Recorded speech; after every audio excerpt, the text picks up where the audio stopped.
Ok, na auto bengi coupe des grands. IDPS viva. Yaya pesa slogan na bansi aussi déjà ba info. Mais na lingi to sala moi c'était. Boto. Mais na moni on la litro. IDPS viva. IDPS viva. IDPS viva. Viva et viva.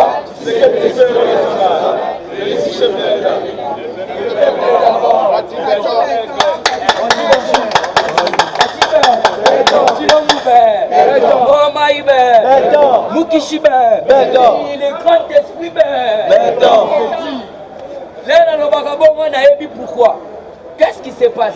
Puisque actualité belé eza na auto bengi pour assister à Kanambe na palais de la nation ou soit palais du peuple pardon. Bonana la kisabino soki kabila kendaki na palais de la nation wana savoir.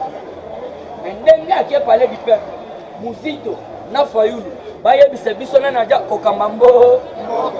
Faut comprendre politique ndenge zote. Puisque c'était prévu.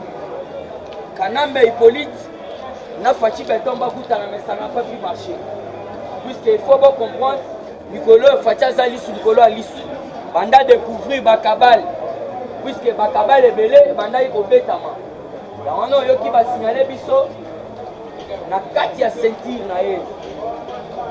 Batu moko ba créaki déjà ba beta pour auto bengi coup d'état na Goma. Puisque faut landa bien bakangi bango nyonso tout la minute onde eza boye.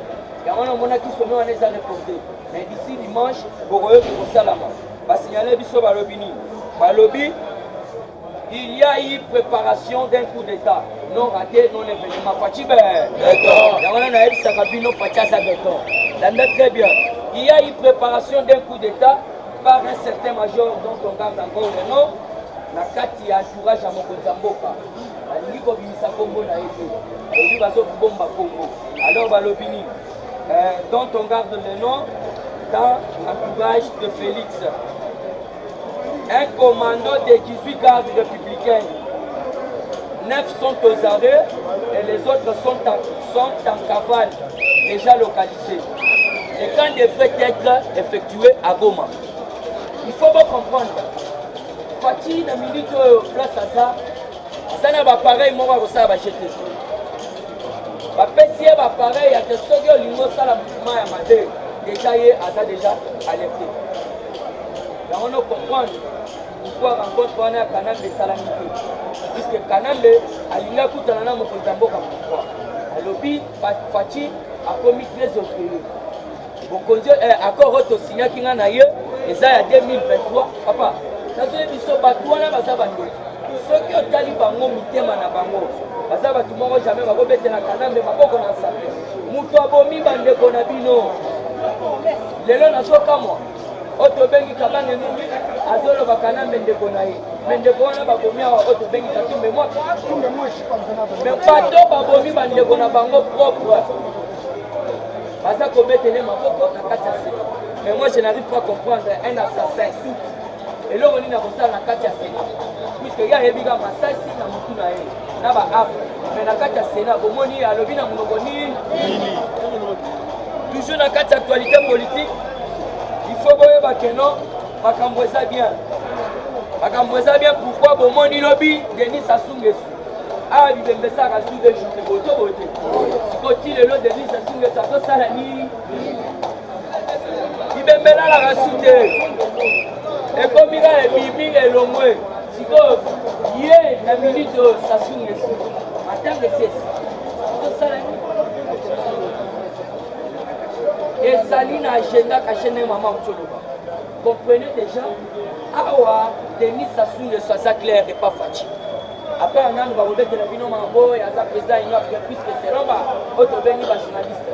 Et on va y avoir et Saline va au baquet pour se le on a tenu à l'administration. Il y a un seul journaliste, Mambo, va lobby, Denis Sassou Nguesso, à lobby, que non, solo l'ina Mokonzamboka, j'ai à échanger avec le futur président de l'Union africaine sur les grands dossiers politiques, économiques et sociaux. Voilà Denis Sassou Nguesso. Mais carte des abonnés. Denis Sassou Nguesso, ça clair. ayebisi Fachi soki ke okokoma dictateur koma yango makasi yango bolani même Gilbert Kangonda alobaki alobi soki il faut tokoma dictateur pour peuple sepele faut tokoma boto boto yango wana omoni na makambo nyonso tu basololi eza kosenga ete Kanambe ifazala arrêté. Pourquoi Kanambe arrêté? Nakoyebisa bino banda bokonza Fachi bandi Kanambe n'a jamais siégé. Pourquoi il est allé siéger? Plainte avec Muguneza maintenu. Bandimi yango balobi eza recevable fondé. L'autre côté, le vice-président était pas. Tola la terre. Nous allons toujours dit sur le Coran. Combien nous gagnons pas souvent? Moi, je passe à l'objet, nous allons toujours veiller à 4 assemblées. Puisque Mabouna a été informé par mon non, pas le cas par tous les moyens, besoin de ça. Alors, avant Mabouna qui est découvert, on a dit que Salami a saigné au lit. Le but de Tchana, c'est maman Mabouna de Tchana. Mais nous coloquons à Tokoyo comme motion. Dès que le Zalamgolo, on est chez le président Waliemba, Parlement debout et Bengani, Parlement assis. Parce que Fachi a ça très clair, à Yebisaki Lunga. Ceux qui vont améliorer les conditions du peuple congolais. Chez moi, je n'ai qu'à dissoudre le Parlement. Et les remaniements aussi, il y a Otobengi, Nakacha, il y a un peu de Fachi a la confiance dans mon côté. Malgré Bazolo, on m'a départ de d'autres Bazoya. Il y a ça, la poste à la côté de Rolandi, malgré la FCC, mais tendance à ça toujours la Kacha FCC. Mais Batouana Babomio, Babo fait son poste. Neni local il sous au sol. Dans la politique, tout geste compte. Et le va pas faire tel que geste nous c'est ça qu'on compte. Alors qu'est-ce qui se passe? Fatia Zagra Moukish.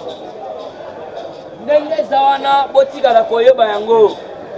Likambu ya recensement eza likambu ya makasi. Na uti olanda lelo jeudi, groupe ya presse parlementaire. Bakozwa proposition na bango. Donc cela veut dire quoi? Résultat au bango basali au bakonsulter ba acteurs politiques, au bakonsulter grand homme, non, ba parti politique non surtout. Bakozwa rapport wana au bakenda kotikela mokonza mboka lelo jeudi. Bakenda ngona samedi. On va proposer. Alors il faut comprendre, on peut faire une réforme belé. La carte de réforme en Congo, et là que c'est petit les amis balé. Pour ça l'autre vient du recensement et puis la réforme à la CENI et des trois. Les Zawana, pas jouer élection, elles ont en adé tout. Là que c'est petit la bande. Alors vous devez comprendre, les marches nous se trouvent à ça, la partie ça vous se trouve. Puisque tout ça pour nous battre ça la réforme. Réforme c'est là veut dire quoi?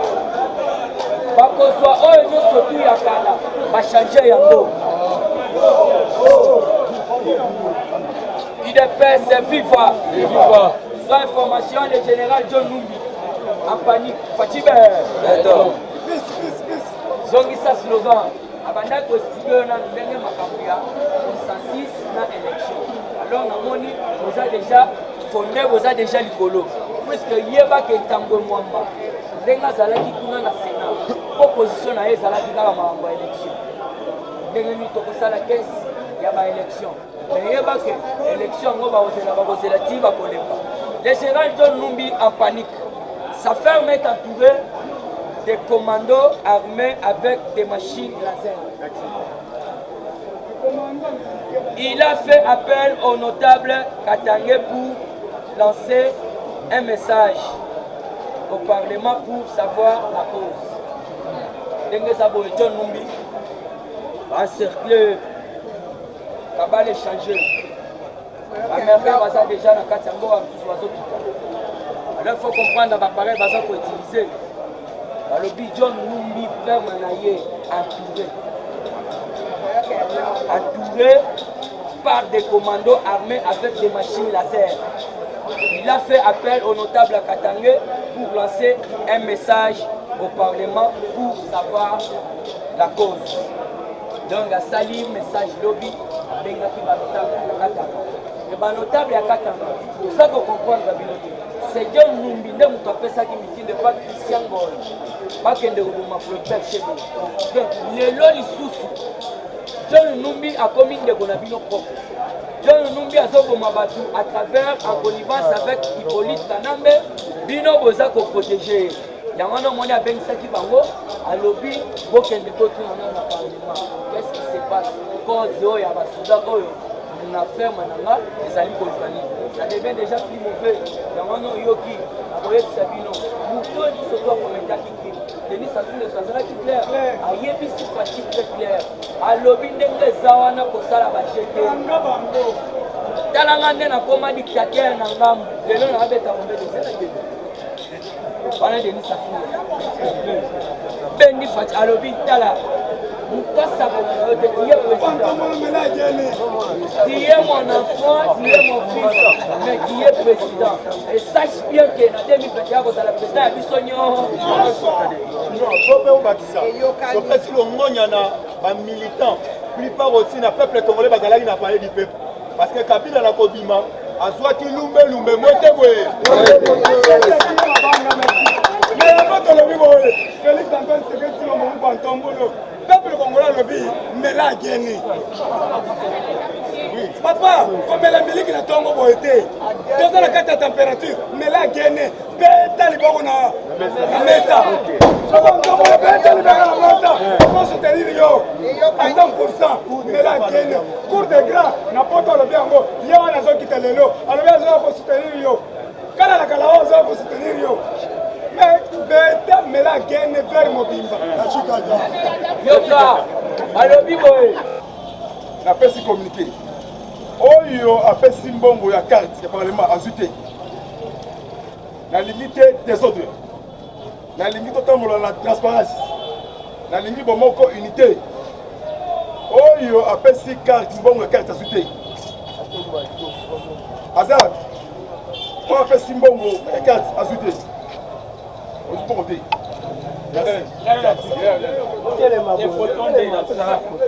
Non, écoute, la ligne de parlement, la lumière est qu'elle n'a pas à ma belle.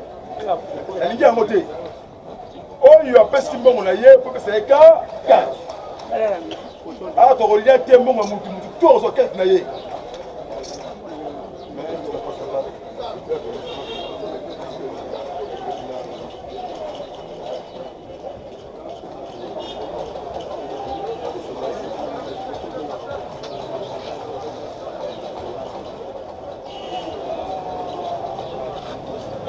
Bonjour à tous. Bonjour. La ligne de l'eau son et machin.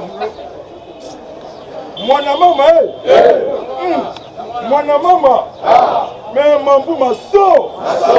Mais mambo maso belé vrai. Kabila bientôt arrêtez. Kabila bientôt. Moukama.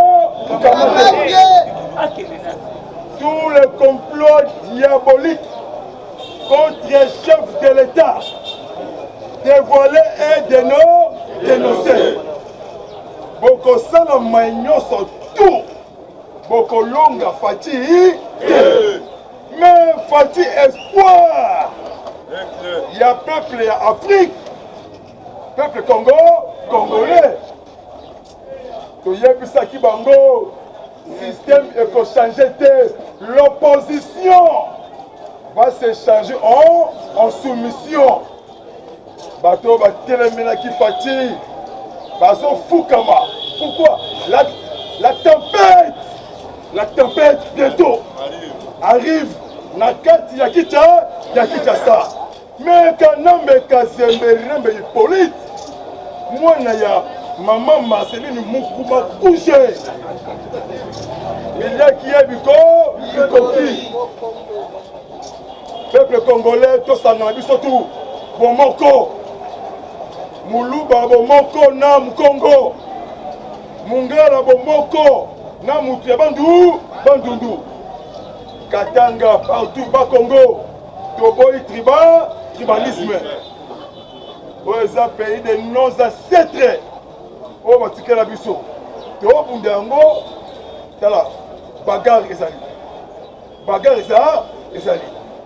Parce que Fatih Beto, la lumière historique, a même mis Kanambe Kazembe mais la politique, il y a sagesse, avec le stylo rouge, mais Kabila lobby a tué.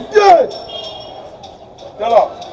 Tu sais que Etienne Mamulumba, papa Etienne Mamulumba, en 2013-12, si M.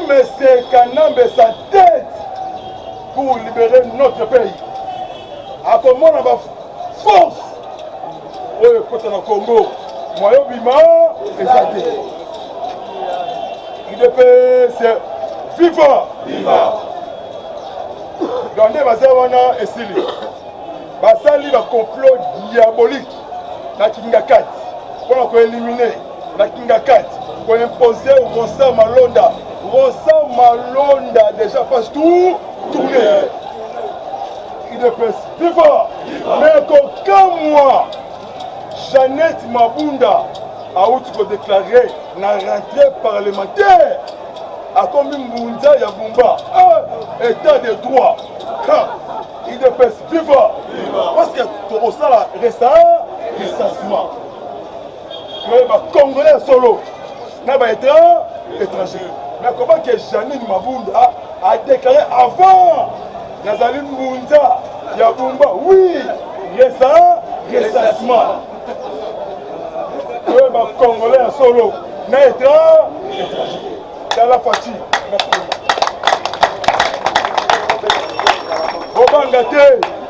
Tous les lois au l'Assemblée ou Sénat et qu'on passe par la chef de l'État. Mais on va savoir on va s'embouer. Na loba on na loba te. Mon maman mais matata pogno wa matata. Mais pogno voleur. Dossier Ebimi. Lobby na cour d'appel, Gombe Kinshasa, pardon, cour d'appel Matete. Affaire, détournement, il y a bancarisation.